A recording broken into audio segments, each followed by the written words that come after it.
Muy buenas noches, bendiciones para todos. Vamos a empezar esta charla sobre el fin del mundo.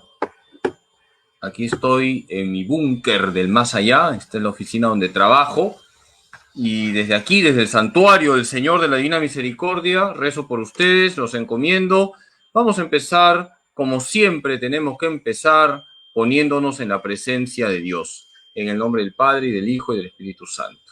Señor Jesús, te damos gracias por este momento de formación que tú nos das. Gracias porque tú nos acompañas. Gracias porque tú nunca nos dejas. Gracias porque tú nos das todas las ayudas del cielo para ser santos. Gracias, Jesús, porque nos has dado a María como madre y refugiándonos en el Inmaculado Corazón de María, siempre estaremos seguros y muy bien cuidados.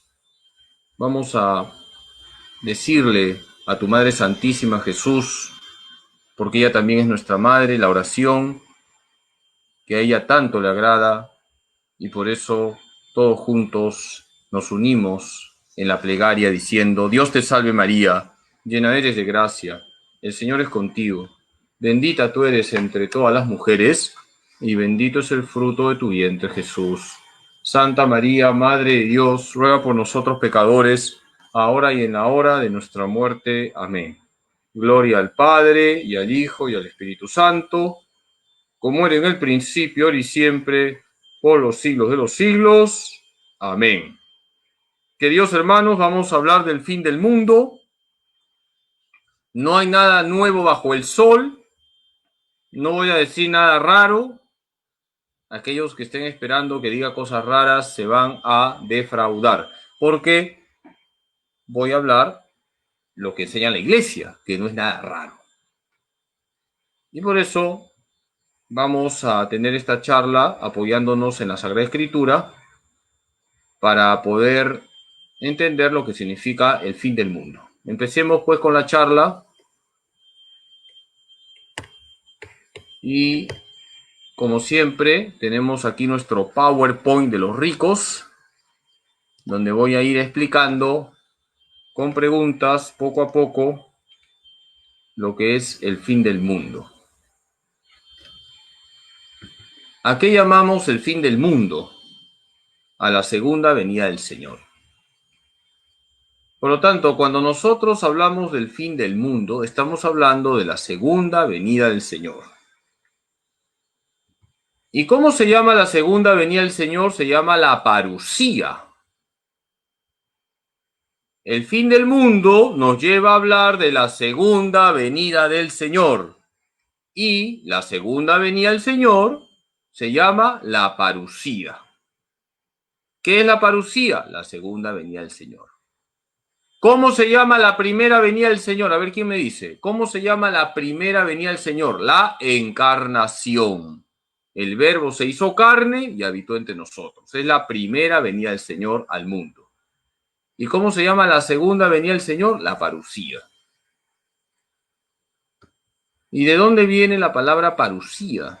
Del verbo griego pareimi, que significa visitar, llegar, hacerse presente.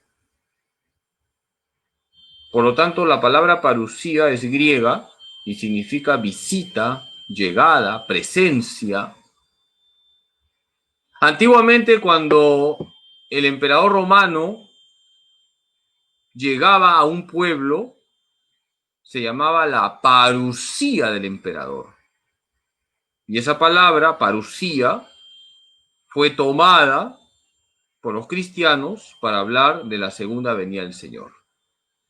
En el mundo griego, la palabra parusía se utilizaba para la visita, la llegada, la presencia de una persona con un alto cargo, por ejemplo, el emperador romano. Esa palabra parusía se utilizó para hablar de la segunda venida del Señor. ¿Qué significa parusía? Visita, llegada, presencia. Toda visita es una parusía. Por ejemplo, cuando ustedes reciban a los paracaidistas que siempre tocan el timbre a la hora del almuerzo, pueden decir: tengo una parusía, una visita. La parusía significa visita, llegada, presencia. ¿Y qué otro nombre recibe la parusía? En latín se dice adventus, que se traduce como adviento. Fíjense, la palabra parusía está en griego. ¿Qué significa parusía? Visita, llegada, presencia. ¿Y cómo se dice parusía en latín? Adventus. ¿Y qué significa adventus? Lo mismo que parusía. Llegada, visita, presencia. Adventus lo hemos traducido al castellano como adviento. Por lo tanto, cuando hablamos del fin del mundo, hablamos de la segunda venida del Señor, hablamos de la parusía, hablamos del adviento. Vamos a llegar ya al adviento. Fíjense cómo pasa el tiempo. Vamos a llegar ya al adviento. Y en el adviento se contempla la primera venida del Señor y la segunda venida del Señor. ¿Y qué nombres recibe la parusía en la Biblia? En el Antiguo Testamento se habla del día de Yahvé. Cuando ustedes lean el Antiguo Testamento y se encuentren con el día de Yahvé, se está refiriendo a la parusía, la venida de Yahvé al mundo. Por ejemplo, Amós 5:18. Y si leen el Nuevo Testamento, la parusía recibe el nombre de el día del Señor, el día de Cristo. ¿Qué nombres recibe la parusía en la Biblia? El día de Yahvé, Amós 5:18, el día, 1 Corintios 3:13, el día del Señor, 1 Tesalonicenses 5:2, el día de Cristo, Filipenses 1:6. Cuando ustedes lean el Nuevo Testamento y se encuentren con esta expresión, en el día, se refiere a la parusía. O en el día del Señor, se refiere a la parusía. O en el día de Cristo, se refiere a la parusía. Son expresiones que utiliza el Nuevo Testamento para hablar de la parusía, es decir, de la segunda venida del Señor. ¿Qué nombres recibe la parusía en la Biblia? El día de Yahvé, el día del Señor, el día de Cristo. Hay visitas que agradan y hay visitas que desagradan. Pero también a las visitas que desagradan hay que tratarlas bien. No le vas a dar pan con rocoto para que se vaya. La parusía nosotros la vemos como una visita muy agradable, porque vamos a estar ya con el Señor por toda la eternidad. Ya dejó de ser en realidad una visita, sino un estar con el Señor por toda la eternidad.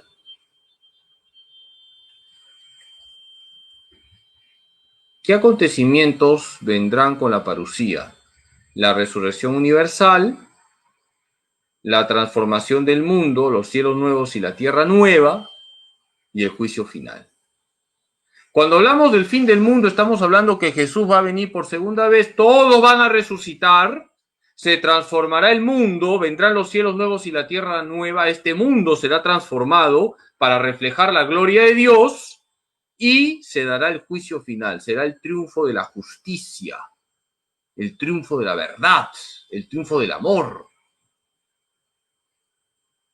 Por lo tanto, con la segunda venida del Señor,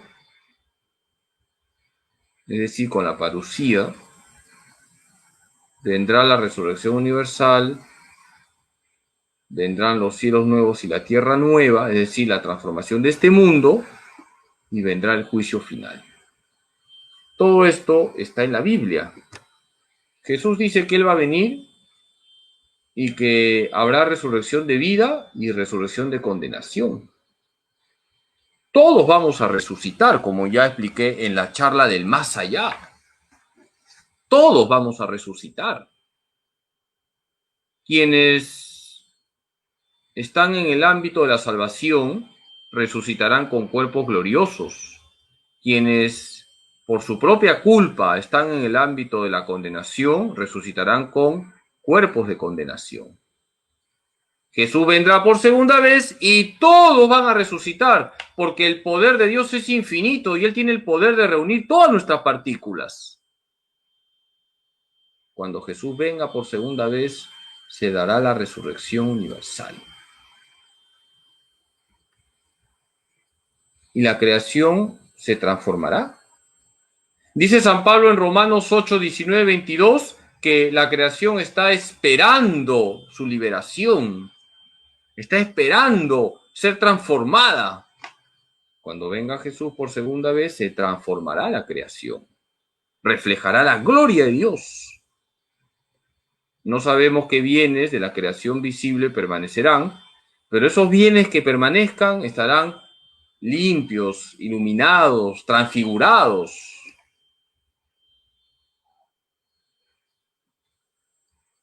Y además se dará el juicio final.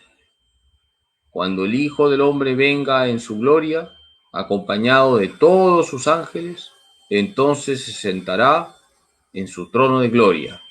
Serán congregadas delante de él todas las naciones, y él separará a los unos de los otros, como el pastor separa las ovejas de los cabritos, pondrá las ovejas a su derecha y los cabritos a su izquierda. Todos aspiramos a estar entre los elegidos, es decir, aspiramos a la gloria celestial. Cuando Jesús venga por segunda vez, se dará el juicio final. Se verá la verdad de todos. Hay gente que dice, nadie me quita lo bailado. No sé si se acuerdan de esa frase, hoy se usa menos. Todos ustedes son jóvenes en Cristo, pero es una frase antigua. Nadie me quita lo bailado. Ya la hice, pues. En el purgatorio se te quita lo bailado. Y en el juicio final se va a ver lo que has bailado. ¿Les ha quedado claro, hermanos? Creo que sí. En el purgatorio se te quita lo bailado y en el juicio final se verá lo que has bailado. Así que nadie me quita lo bailado no funciona en el más allá. ¿En qué momento mostramos que creemos en el fin del mundo? Cuando recitamos el credo.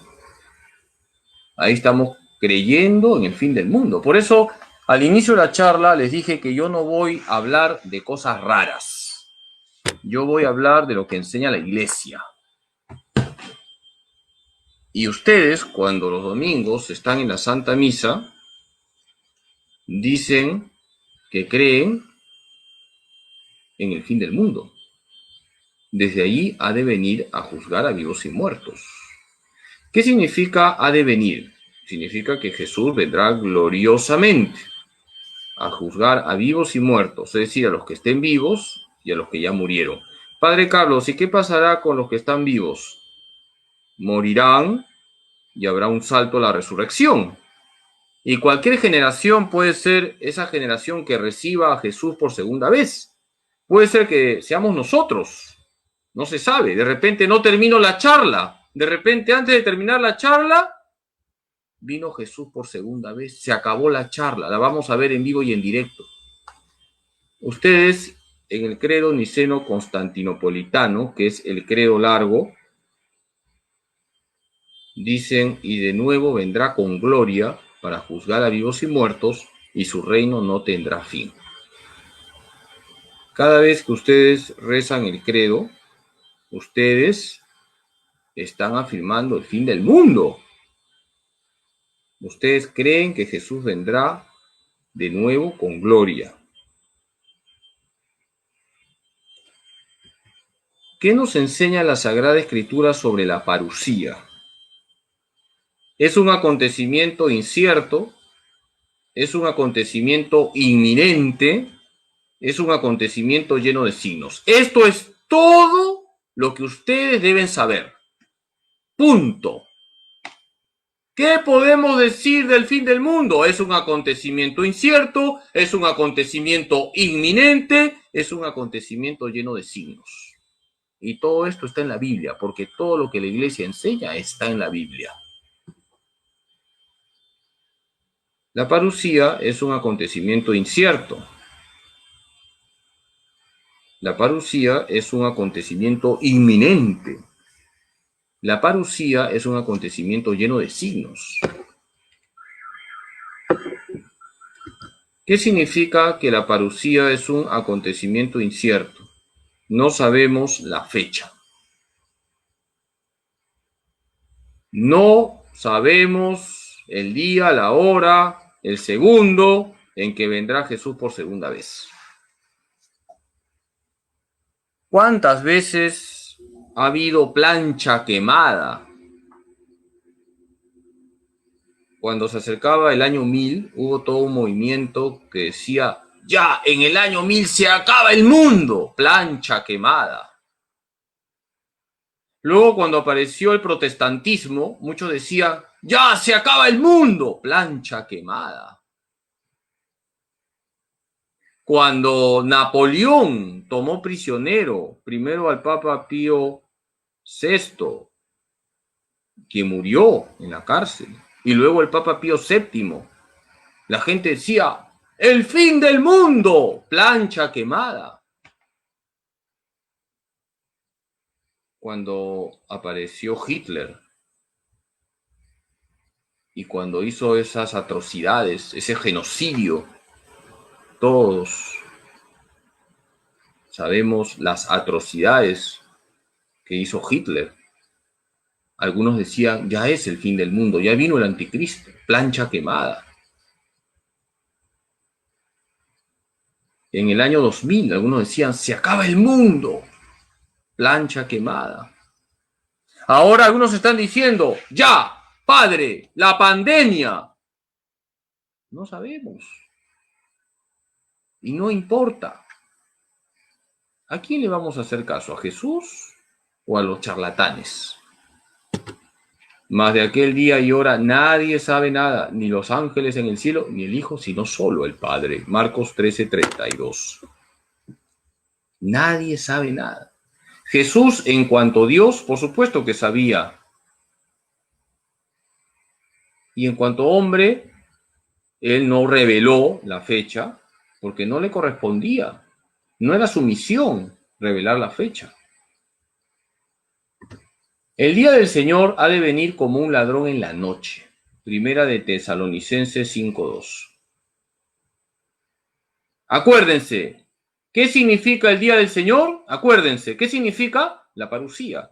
En el Nuevo Testamento, la parusía se dice el día del Señor, el día de Cristo. El día del Señor ha de venir como un ladrón en la noche. Piensen, queridos hermanos, un ladrón cuando quiere robar, ¿te avisa la hora? No, porque si te avisa la hora, lo esperas con un cohete o llamas al patrullero.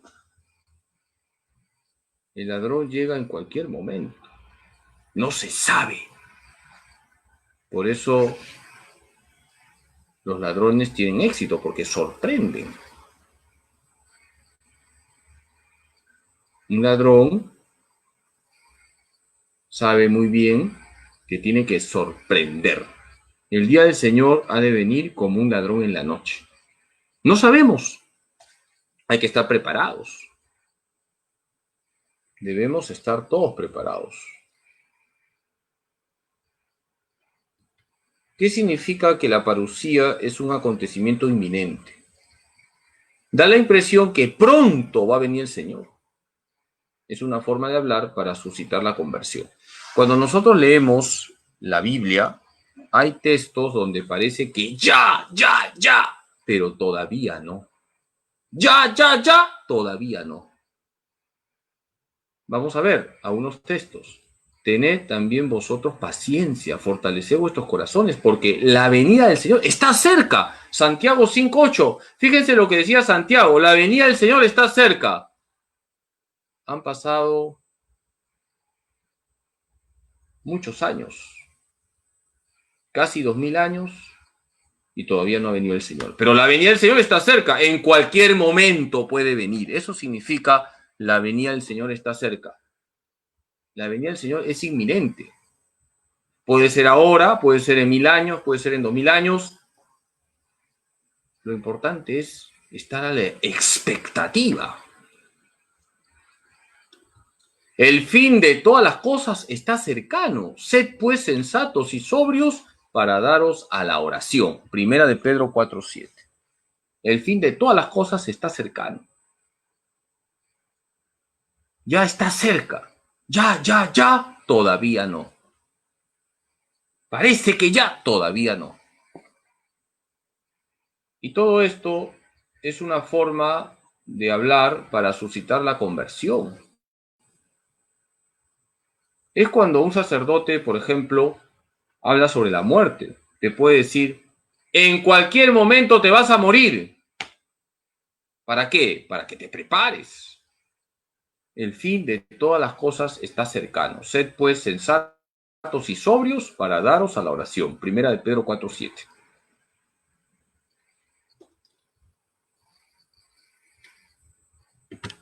¿Qué signos son los propios de la parusía? Vamos a recordar, a ver, la parusía es un acontecimiento incierto, no sabemos la fecha. La parusía es un acontecimiento inminente, parece que ya, todavía no. Y la parusía es un acontecimiento lleno de signos. ¿Qué signos? El evangelio se predicará por todo el mundo, se desatará el mal, el pueblo judío se convertirá y habrá signos cósmicos. Son 4. Todo ello está en la Biblia. Yo no estoy inventando nada. El evangelio se predicará por todo el mundo. Se desatará el mal. El pueblo judío se convertirá y habrán signos cósmicos. ¿Cómo explicar el signo de la predicación del evangelio? Que cuando Jesús venga glorioso se encontrará con una iglesia misionera y al mismo tiempo mártir. La iglesia cuando anuncia el evangelio se encuentra con una gran oposición. Por lo tanto, predicar el evangelio exige ser mártir. Desde que la iglesia existe es misionera y es una iglesia martirial. Jesús lo dice, miren, se proclamará esta buena nueva del reino en el mundo entero para dar testimonio a todas las naciones y entonces vendrá el fin. Lo dice Jesús, Mateo 24:14. Cuando el evangelio se proclame a todo el mundo, entonces vendrá el fin. ¿Cómo explicar el signo de que se desatará el mal? Cuando Jesús venga por segunda vez, se encontrará con una humanidad corrompida. Se habla de la venida del anticristo. Esto también es importante abordarlo. Jesús dice que el evangelio se predicará por todo el mundo. Y también Jesús dice que se va a desatar el mal. Jesús se va a encontrar con una humanidad corrompida. Vamos a ver algunos textos. Dice San Pablo en 2 de Tesalonicenses 2:7-8, que el misterio de la impiedad ya está actuando. Está actuando.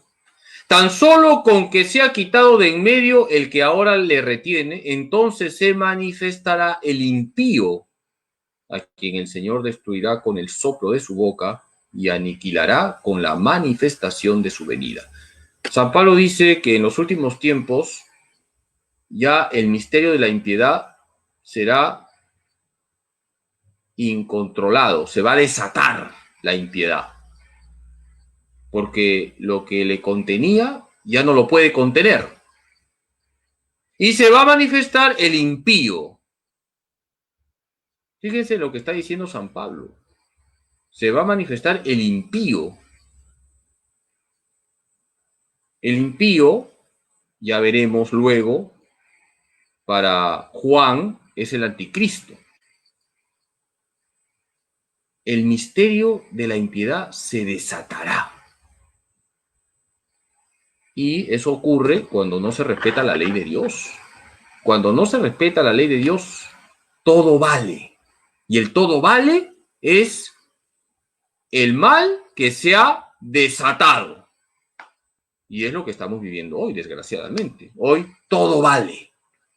Por eso el misterio de la impiedad está actuando con más intensidad. Lo cual no significa que mañana va a venir Jesús por segunda vez. No se sabe. Pero sí, hay que decirlo, hay una mayor intensidad del mal en estos momentos que en otras épocas. Por si acaso, si les digo esto, no es para que se asusten. De repente alguien hoy día tiene pesadillas. Tranquilos, paz. La venida del impío estará señalada por el influjo de Satanás, con toda clase de milagros, señales, prodigios engañosos y todo tipo de maldades que seducirán a los que se han de condenar por no haber aceptado el amor de la verdad que les hubiera salvado. Segunda de Tesalonicenses 2:9-10. Fíjense, va a venir el impío, que para Juan es el anticristo. Estamos con ahora San Pablo, según de Tesalonicenses 2:9-10. Y todo ello es porque habrá un gran influjo de Satanás. Es más, dice San Pablo que habrá milagros, señales, prodigios engañosos, porque Satanás, ya lo he dicho, es mentiroso. Y todo esto, milagros, señales, prodigios engañosos y todo tipo de maldades, van a seducir a la gente. Hoy día pues estamos con el milagro del internet, el milagro de los celulares, el milagro del Facebook, el milagro de la tecnología. Y eso está seduciendo. ¿Y cuánta pornografía se manda por esos conductos? ¿Y cuántos adulterios hay por esos conductos? ¿Y cuántas perversiones hay por esos conductos? Es el influjo de Satanás. No estoy diciendo, por si acaso, que los celulares, el internet, el Facebook sean malos en sí mismos, pero cuando no damos un buen uso a las cosas, sí que se vuelven conductos para que Satanás ejerza su influjo. Y lo mismo con el dinero. Si vamos al Apocalipsis, ahí se nos habla de que se va a soltar a Satanás por poco tiempo. Luego vi a un ángel que bajaba del cielo y tenía en su mano la llave del abismo y una gran cadena. Dominó al dragón, la serpiente antigua, que es el diablo y Satanás, y lo encadenó por 1000 años. Lo arrojó al abismo, lo encerró y puso encima los sellos para que no seduzca más a las naciones hasta que se cumplan los 1000 años. Después tiene que ser soltado por poco tiempo. Todo esto está en un lenguaje simbólico. En el Apocalipsis, capítulo 20, versículos 1-3, se habla de que el diablo ha sido encadenado 1000 años. 1000 años es el tiempo de la iglesia. En el lenguaje del Apocalipsis, 1000 años es el tiempo de la iglesia. No son 1000 años cronológicos, por si acaso. En el tiempo de la iglesia, el diablo está encadenado. Cristo lo ha encadenado. Pero dice también Apocalipsis que será soltado el diablo por poco tiempo. Eso significa que al final de los tiempos habrá una presencia intensa del maligno. Pero por poco tiempo. Porque vendrá Jesús, lo derrotará, como siempre derrotado.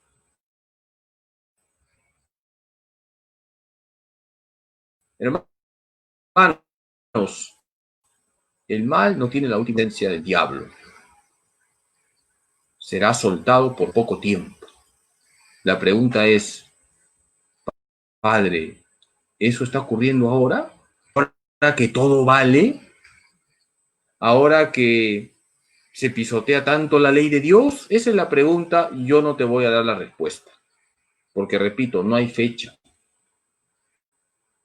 Lo que te puedo decir es que hay que vivir con Jesús. ¿Y quién es el anticristo? Es todo aquello que se opone a Cristo y a su iglesia. Desde que la iglesia ha existido, se ha encontrado con diferentes anticristos. Nerón, todos los emperadores romanos que persiguieron a la iglesia, el nazismo, el comunismo, la masonería. Podríamos dar una charla sobre la masonería. Las ideologías. La ideología de género es el anticristo. No estoy exagerando. Toda ideología es el anticristo. Y una ideología que te dice que no importa la diferenciación sexual y por tanto todas las relaciones de todo tipo son válidas, esa ideología que causa estragos en las personas humanas es hoy el anticristo. Antes de la segunda venida del Señor se intensificará la presencia del antievangelio. Y vuelvo a la pregunta, ¿eso ya está pasando hoy? ¿O todavía dentro de 1000 años van a venir cosas peores? Puede ser, no lo sabemos. Lo que es cierto es que el mal se ha desatado, pero puede ser que se desate más todavía. Por eso es importante mantener lo que les he dicho. La parucía es un acontecimiento incierto. La parucía es un acontecimiento inminente. La parucía es un acontecimiento lleno de signos. Si estamos con Jesús, estamos bien. No se olviden, si estamos con Jesús, estamos bien. Ahora, todos los días muere gente. Hoy estamos celebrando la conmemoración de los fieles difuntos. Todos los días muere gente. Para muchos, hoy será su fin. Por eso hay que rezar todos los días por los agonizantes. Pero al mismo tiempo, todos esperan la segunda venida del Señor. Los santos en el cielo también están esperando la segunda venida del Señor para resucitar gloriosamente. La única excepción es María Santísima, porque ella ya está con su cuerpo glorioso en el cielo.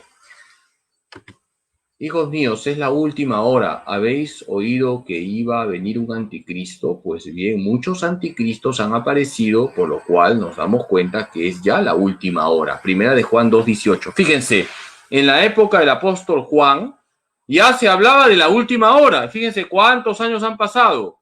Muchos decían, ya. ¿Y qué ha pasado? Todavía no.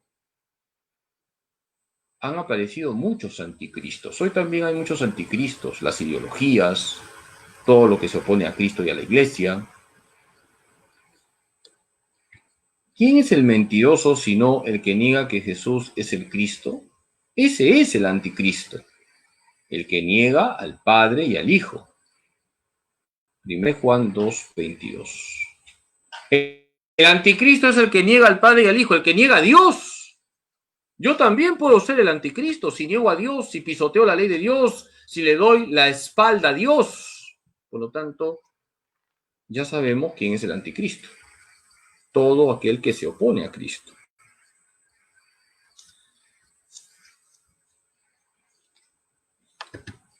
Muchos seductores han salido al mundo que no confiesan que Jesucristo ha venido en carne.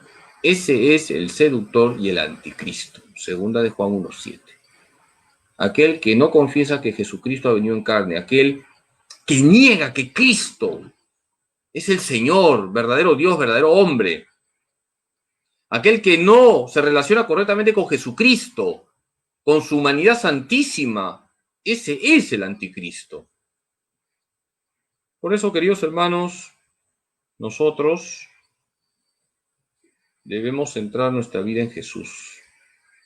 No importa la fecha en que venga Jesús por segunda vez, lo importante es que hoy estoy con Jesús. Eso es lo más importante. Dice el Catecismo de la Iglesia Católica, la impostura religiosa suprema es la del anticristo, es decir, la de un pseudo-mesianismo en que el hombre se glorifica a sí mismo, colocándose en el lugar de Dios y de su Mesías venido en la carne. Esto lo dice el Catecismo de la Iglesia Católica en el número 675. O sea, la impostura religiosa suprema es la del anticristo, es decir, la actitud más antirreligiosa, La actitud más anticristiana es la del anticristo. ¿Y qué es el anticristo? El pseudo-mesianismo. Cuando el hombre se coloca en lugar de Dios. La ideología de género. La ideología de género es una rebelión contra Dios. Dios nos ha creado varón o mujer. La ideología de género dice depende. Depende cómo te sientas. Eso se llama reemplazar a Dios.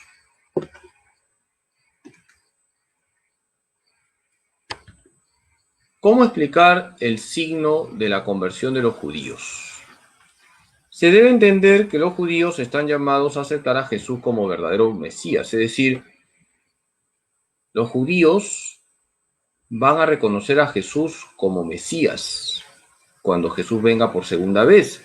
Cuando Jesús venga por segunda vez, todos reconocerán a Jesús como el Señor, judíos, musulmanes, aquellos que practican el hinduismo, ateos, todos, porque Jesús va a venir glorioso, rodeado de sus ángeles.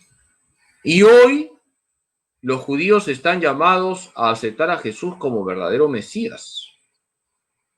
Cuando San Pablo dice lo siguiente, pues no quiero que ignoréis, hermanos, este misterio, no sea que presumáis de sabios, el endurecimiento parcial que sobrevino a Israel durará hasta que entre la totalidad de los gentiles, y así todo Israel será salvo.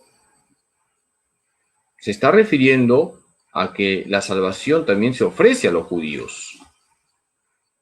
Y San Pablo habla en Romanos 11, 25 al 26, que todo Israel será salvo.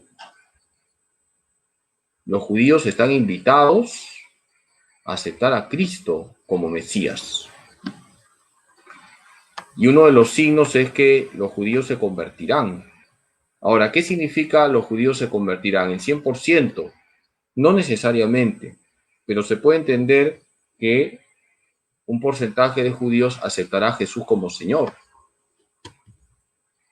¿Cómo explicar los signos cósmicos? Muchas veces hemos exagerado en los signos cósmicos. Está la típica anécdota de ese sacerdote que estaba explicándoles a los niños la parucía y les decía, niños, cuando venga Jesús por segunda vez, habrá terremotos, habrá maremotos, se abrirá la tierra, caerán las estrellas sobre el mundo. Y los niños estaban pues con un pánico tremendo, menos una niña que se estaba riendo. Y el sacerdote se dio cuenta que la niña se estaba riendo y se acercó y le dice, hijita, ¿no te has dado cuenta? Cuando venga Jesús por segunda vez habrá terremotos, habrá maremotos, se abrirá la tierra, caerán las estrellas sobre el mundo. Y la niña le dice al sacerdote, padrecito, bacán pues, significa que ya no habrá colegio. Y es verdad. Cuando venga Jesús por segunda vez ya no habrá colegio, ya no habrá universidad, ya no habrá congreso, gracias a Dios. ¿Cómo explicar los signos cósmicos? Son formas de hablar del género apocalíptico, no debemos caer en el literalismo. Cuando el Apocalipsis habla de terremotos, maremotos, que los astros caerán, está diciendo la creación se transformará. Jesús cuando venga por segunda vez transformará el mundo. Todo lo transformará. Todo reflejará la gloria de Dios. Entonces les dijo, se levantará nación contra nación y reino contra reino. Habrá grandes terremotos, peste y hambre en diversos lugares. Habrá cosas espantosas y grandes señales del cielo. Jesús también habla con un lenguaje apocalíptico, Lucas 21, 10 al 11.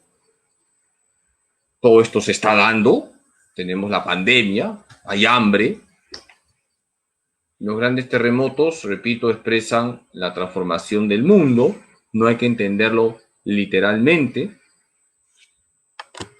El día del Señor llegará como un ladrón. En aquel día los cielos con ruido ensordecedor se desharán, los elementos abrasados se disolverán y la tierra y cuanto ella encierra se consumirá. También aquí se habla con un lenguaje apocalíptico, segunda de Pedro 3:10, de lo que es la transformación del mundo.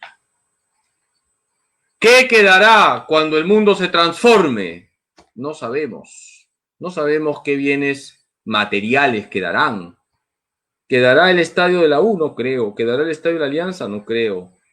el Estadio San Martín de Porres de todas maneras quedará limpio, iluminado y transfigurado. ¿Qué quedará de los bienes materiales? No lo sabemos. Sabemos que lo que quede será transformado, pero no necesariamente hay que entender la transformación del mundo como terremotos, maremotos, como que se abrirá la tierra. Repito, es una forma de hablar que tiene el género apocalíptico. ¿Cómo interpretar estos signos de la parusía? No sirven para calcular fechas o identificar personajes. Ya les he dicho, ha habido muchas planchas quemadas. No hagamos fechas, no identifiquemos personajes. No digamos, este es el anticristo. Eso no funciona. Ya he dicho quién es el anticristo, todo el que se opone a Cristo. Desde que la iglesia existe, se han estado dando los signos. Desde que la iglesia existe, se ha anunciado el evangelio a todo el mundo. Desde que la iglesia existe, ha sido perseguida, siempre se ha encontrado con mucho mal. Desde que la iglesia existe, se ha invitado a los judíos a la conversión y algunos se han convertido. Desde que la iglesia existe, también se ha anunciado la transformación del mundo. Va a venir los cielos nuevos y la tierra nueva. Misteriosamente, estos signos se acumularán momentos antes de la parusía. Eso sí, estos signos que les he dicho, que el evangelio se predicará por todo el mundo, que se desatará el mal, que los judíos se convertirán, y los signos cósmicos, todo ello se va a acumular momentos antes de la parusía. La transformación de la creación no tiene por qué ser entendida de forma que suscite el pánico. Nuestra religión no es la religión del pánico, es la religión del amor. ¿A qué nos lleva la presencia de los signos de la parusía? A estar preparados para la última prueba. Esa última prueba es lo que les he dicho, que se van a concentrar estos signos momentos antes de la segunda venida del Señor, misteriosamente, de tal manera que nadie va a decir, mañana viene Jesús por segunda vez. O dentro de una semana viene. Nadie puede decir eso. Hay que estar preparados para la última prueba, y estar preparados significa vivir en gracia y hacer vivir en gracia a los demás. No solamente es Dios y yo, es Dios, los demás y yo. Y esto es importante, no caigamos en un individualismo. No se trata, cuido mi alma, se trata de cuidar las almas de los demás. Y cuando hablo de los demás, estoy hablando de tus familiares. Cuidemos las almas de los demás. Debemos ser fuertes en la fe. En la última prueba, ahí donde todos los signos se van a concentrar, debemos ser fuertes en la fe. Y siempre estar alegres. Hay que estar alegres. Por cierto, ¿cuál es el colmo de Aladino? Tener mal genio. No podemos tener mal genio. Es verdad que hay días donde las cosas nos pueden salir un poco mal. También hay momentos donde hay contrariedades, donde podemos haber tenido incomprensiones. Pedimos perdón si somos culpables, pasamos la hoja y caminamos hacia adelante. Punto. Hay que ser fuertes en la fe, hay que apoyarnos en el Señor. Decía San Juan de la Cruz que la fe hace que las almas tengan pies para ir hacia Dios. Gracias a la fe vamos hacia Dios. Velad, pues, porque no sabéis qué día vendrá vuestro Señor. Mateo 24:42. Velad. ¿Qué significa velad? Estar preparados. Significa orar, significa estar en gracia, significa practicar las obras de misericordia. Eso es velar. Piensa, si ahora viene Jesús por segunda vez, ¿cómo te va a encontrar? ¿Cómo que en pijama? Estoy hablando de tu interior.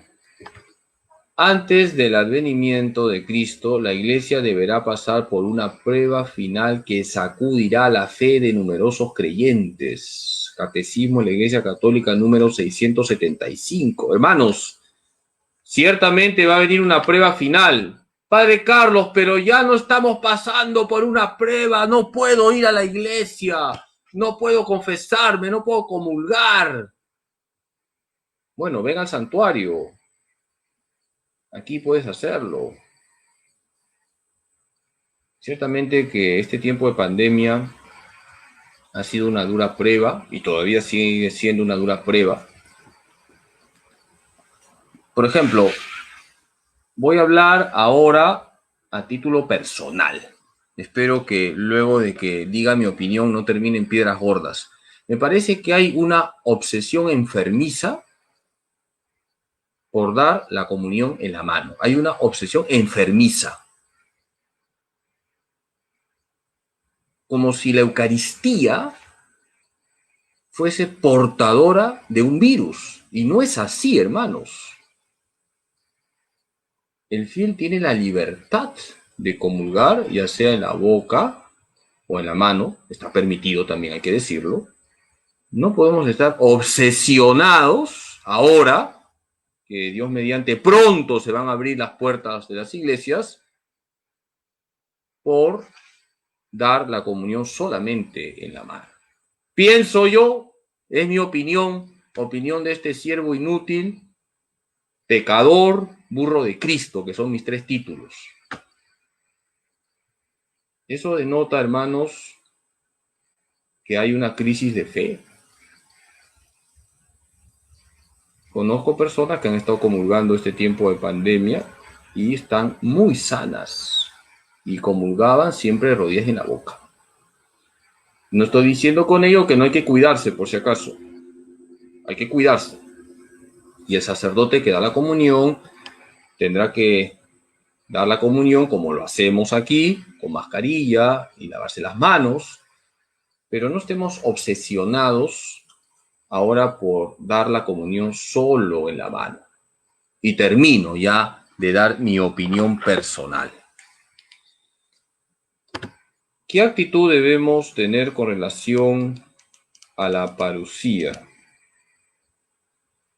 Esperar y actuar. Padre Carlos, con relación al fin del mundo, ¿qué tengo que hacer? Esperar y actuar. ¿Qué significa esperar la parucía? Significa que debemos anhelar la parucía. Un cristiano no debe tener miedo de la parucía. Los primeros cristianos hacían fiesta cuando escuchaban parucía. Maranatá, ven Señor. Es una expresión aramea. En los primeros siglos se hablaba de parucía y los cristianos saltaban de gozo. Maranatá, ven Señor. Ahora uno va a un lugar, habla del fin del mundo y alguien se desmaya de miedo. No puede ser. Va a venir Jesús. Si a tu casa, imagínate, llega el Papa, ¿cómo lo recibes? Con gozo, con alegría. Si llega el Padre Carlos, le invitas yogur y fruta y estará muy contento el Padre Carlos. Por cierto, gracias, estoy con la despensa a tope de café. Gracias, bendiciones, ustedes son santos, conocen al pastor. Estoy a tope con la fruta y a tope con el yogur. Bendiciones. Se van a ir al cielo de frente. Cuando tú recibes a una persona que amas, te sientes alegre, te sientes contento. Va a venir Jesús. Va a venir aquel a quien tanto amas y aquel que te ama más todavía a ti. Por lo tanto, Maranatá, ven Señor.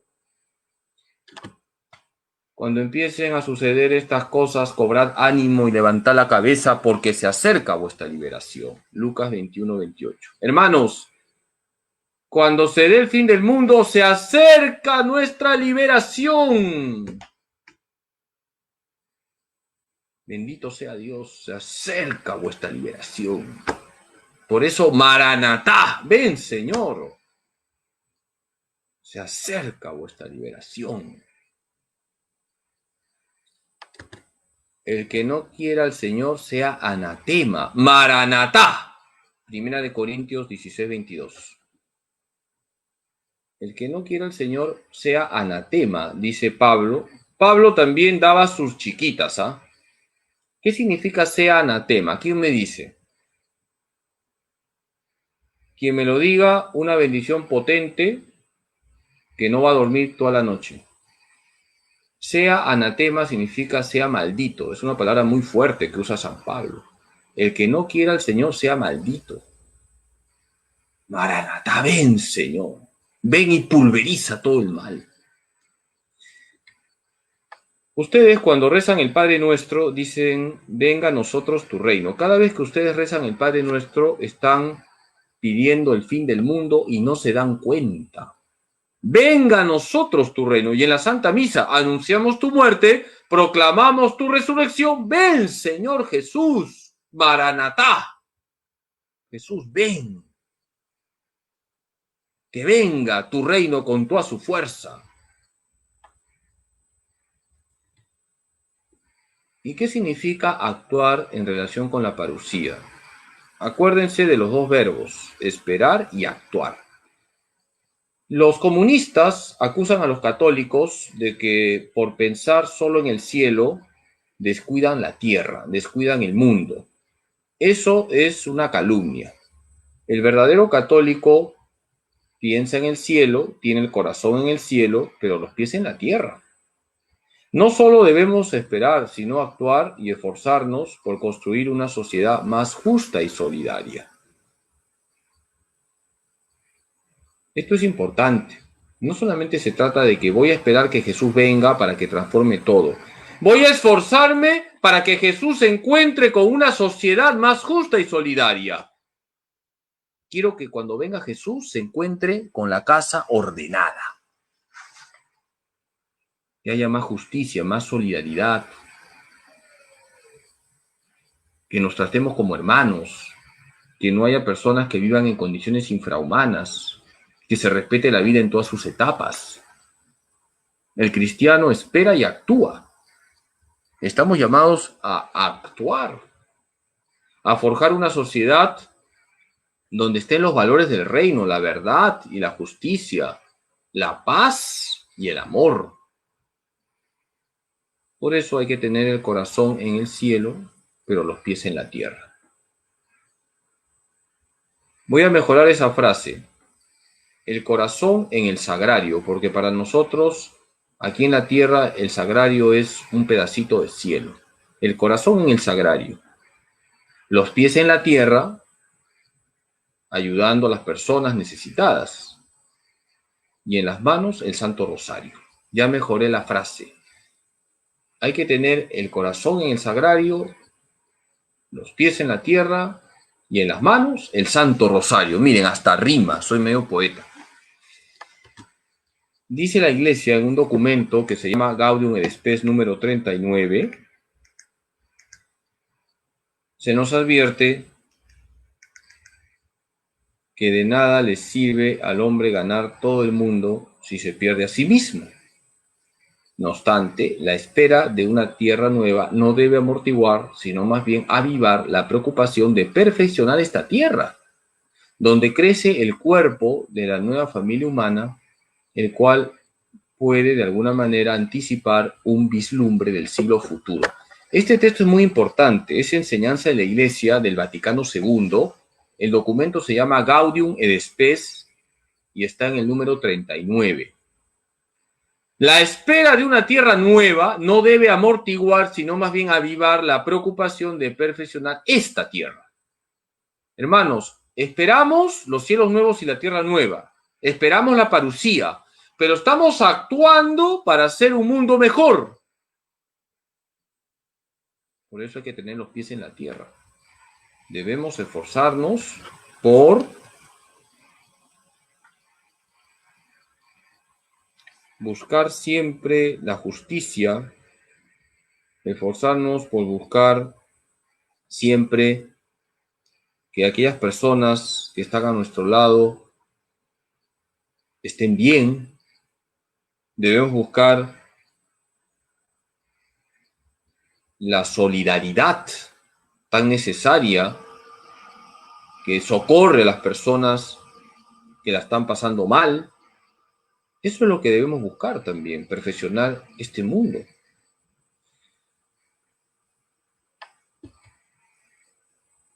Termino con esta frase que es muy animante. Al final, mi inmaculado corazón triunfará. Eso es lo que la Virgen Santísima le dice a los pastorcitos. Al final, mi inmaculado corazón triunfará. Hermanos, si estamos con la Virgen, estamos con Jesús, y si estamos con Jesús, estamos bien. Tengamos una gran devoción a la Virgen, y bendito el día en que viene Jesús por segunda vez. Al final, mi inmaculado corazón triunfará. Y cuando venga Jesús por segunda vez, no se olviden, se acabó el colegio, se acabó la universidad, se acabó el Congreso, bendito sea Dios. A un niño le preguntaron por qué la B chica es la mejor letra del alfabeto. Y él respondió, porque así empiezan las vacaciones. Cuando venga Jesús por segunda vez, todos serán vacaciones, porque descansaremos en el Señor. Descansaremos en el Señor. Y dice San Agustín, ahí descansaremos y alabaremos. Alabaremos y amaremos. La parucía es la segunda venida del Señor. El Señor vendrá y todos resucitarán. Se transformará el mundo. Se dará el juicio final. Es un acontecimiento incierto, inminente, con signos. Debemos interpretar correctamente los signos. Esperar y actuar son los dos verbos para relacionarnos con la espera del fin del mundo que vendrá cuando Jesús decida, no cuando nosotros calculemos. ¿Cuándo va a darse el fin del mundo? ¿Cuándo será la parucía? No lo sabemos. ¿Cómo relacionarnos con el fin del mundo? Esperar y actuar.